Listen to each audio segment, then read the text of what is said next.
One of the questions I get asked a lot is which smartphone gimbal is the best. Almost every gimbal nowadays offers great stabilization, and they have to, otherwise what's the point of buying a gimbal, right? But apart from that, there are so many reasons why someone would choose one gimbal over another. It's a tough call to make given that there's so many different gimbals out there on the market. Now, Hohem recently released the iSteady M6, which I'm quite excited to talk about, and I believe that many of you who are looking for a reliable gimbal will find this one to be a great choice. Now, in this video, I will be reviewing the Hohem iSteady M6, give you my thoughts on it, as well as compare it with other popular gimbals such as the Zion Smooth 5S and DJI Osmo Mobile 6. So the Hohem iSteady M6 is certainly a premium looking gimbal. It has a sleek black and orange finish, and all the buttons are well placed, and the grip feels ergonomic and is comfortable to hold for an extended period. Now, the M6 has a fairly large screen at the front, which allows you to see all the basic information and doesn't obstruct your view like other gimbals do when shooting on a bright sunny day like we're doing right now. The M6 weighs at 650 grams, similar to the Zion Smooth 5S, while the OM6 weighs only 412 grams. While the OM6 might be good for traveling, I find that the heavier weight of the M6 offers more stability as it compensates for minor shakes. Now, the M6 and the Smooth 5S are about the same size, while the OM6 is foldable, making it more portable. Now, the motors on the M6 and the Smooth 5S can be locked. However, the tilt axis on the M6 does not lock. The M6 and the Smooth 5S allow you to charge your phone even while shooting, which I find important since filming on the iPhone 14 Pro can drain the battery quickly. The OM6 doesn't offer this feature. The M6 can operate for up to 18 hours, which is more than enough. The Smooth 5S up to 24 hours and the OM6 only 6 hours. The M6 and the Smooth 5S both offer magnetic fill light, which can be positioned in both directions. However, the M6 fill light also includes an RGB mode for more creative use, and at the same time is also an AI sensor, which I will talk about later, as this is a unique feature of the M6. The OM6 does have a fill light, but has to be purchased separately and can only allow you to illuminate yourself. All three gimbals have a wheel on the side, which can be used to manually set focus and zoom. However, the M6 has a separate control for the zoom, which I find better as I can push up or down to create a smooth, constant zoom. Now, by pressing the wheel, I can also manually rotate the roll axis, which I haven't seen on any other gimbal, giving me more control to create a rotation effect. The great part is that with the M6, I can press the M button 3 times, which will then rotate the phone for me. Now, when it comes to the setup time, the OM6 is faster since the M6 and Smooth 5S have more axes that needs to be unlocked and balanced. The OM6 also uses the magnetic clamp and also automatically turns on when unfolded. However, the M6 and the Smooth 5S offer more control when balancing your phone. Especially when using additional accessories,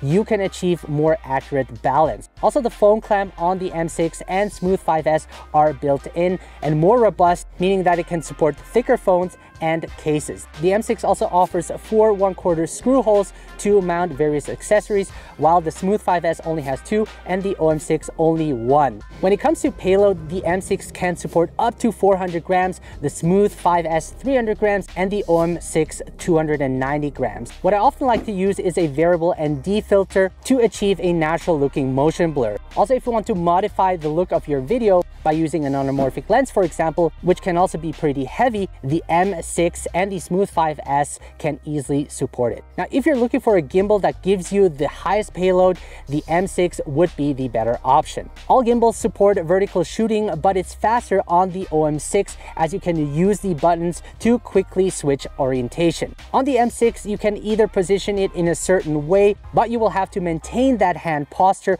or physically flip the phone, which can also be done on the Smooth 5S. When it comes to the range of motion, the DJI does have a respectable range. However, it is pretty limited, especially compared to the M6 and the Smooth 5S. The crane shot is something I create often as it establishes the scene, and the M6 and the Smooth 5S can easily achieve that with a natural gimbal motion. Whereas with the DJI Hohem 6, I have to position it sideways and usually takes a couple of tries. What I love about the M6 is that you can enter super wide angle mode by pressing the trigger button 4 times, which allows you to shoot with the ultra wide angle lens without having the motors appear in the frame. Now, all gimbals have their own dedicated apps and all of them are intuitive to use. However, most of the time I like to record my videos with the native camera app and Filmmaking Pro. What makes the M6 special compared to all the other gimbals is the AI sensor, which allows you to track a subject without having to use the dedicated app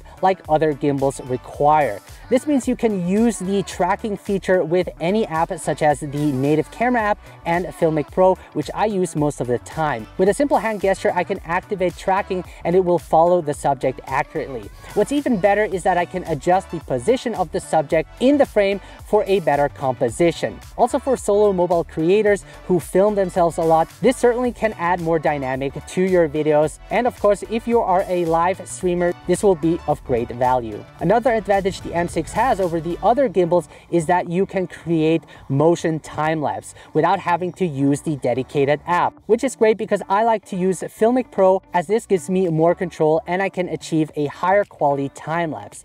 With the A and B button on the side here, I can control the position to where I want the time-lapse to start and end. So if you're someone who uses third-party video apps, the M6 gives you more control. In terms of stability, all 3 gimbals do a good job, and part of that is because the iPhone already has good built-in stabilization. However, most of the time it is still helpful to have a gimbal, especially for more complex shots or when doing action-type scenes where you're running with your phone. Now, the M6 and the Smooth 5S are the better performing gimbals, also due to their heavy weight and larger size. In my opinion, I feel like the M6 is a tad better than the Smooth 5S regarding the stabilization as a whole. So the M6 is priced at $209, while the Smooth 5S $169 and the Hohem 6 at $159. So this gimbal is more expensive. However, with the AI sensor, I find that you get a lot of value for the price. So in conclusion, if you're looking for the smallest and most lightweight gimbal, the DJI Osmo Mobile 6